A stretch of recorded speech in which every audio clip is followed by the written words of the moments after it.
So you know what's happening outside my window right now? My neighbors are setting up for a Labor Day block party, and for the last few weeks they've been sending me these letters asking me to donate $25.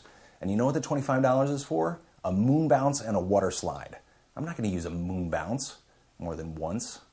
And you know there's going to be a line. Check it out, they even found clip art of a water slide. I don't know what the fire truck's doing there, that kind of creeps me out, but look over here, a barbecue. At least my 25 bucks is going to get me some food, right? Wrong. Potluck. So I'm going to have to pay for other people's children's amusement and bring my own food. You know what that is, people? Socialism. Fine, I'll bring some blondies to your potluck, but in protest I'm going to charge for them. And here's the kicker, later on they're going to have a parade in memory of the protests of the labor movement.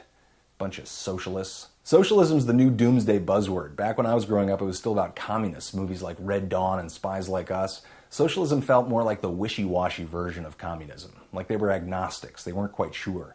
They wanted the worker revolution, but they didn't want to wear those little tight-fitting collarless uniforms. And the hats. Communists love hats. Except for Kim Jong-il, but his hair is sort of like a hat. But now it's socialism. It doesn't even seem to matter what the issue is. One side always shows up with a sign that says no to socialism. And I'm not totally sure they know what it means. Even the real socialists don't seem to have a consensus. But I think that the modern definition is something like anything that the government does that doesn't directly benefit me. And something about the post office. I don't want the socialism, it'll be like the post office. Do you want the post office? And the post office is like, how'd we get dragged into this? I'll tell you why, post office. Lines. We don't like waiting in line. That's the best part of the American dream. You get rich, you buy a plane, you don't have to wait in the stupid baggage line. It's why Tommy Lee installed an entire Starbucks franchise into his home. No line. You know how some people have been saying that our healthcare system is #1 in the world? Well, it may not be true for some categories like infant mortality and life expectancy, but we are #1 in responsiveness. We don't have to wait. We hate lines so much we are willing to sacrifice our children and our lifespan.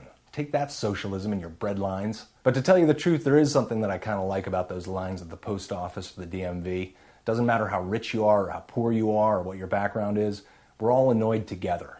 And no butsies. But on this Labor Day, our most socialist of holidays, let's celebrate the fact that no matter how bad things get, at least we don't have to wait. And I'm going to the parade, because that's a line that nobody minds. It keeps moving, and at the end, there's a party.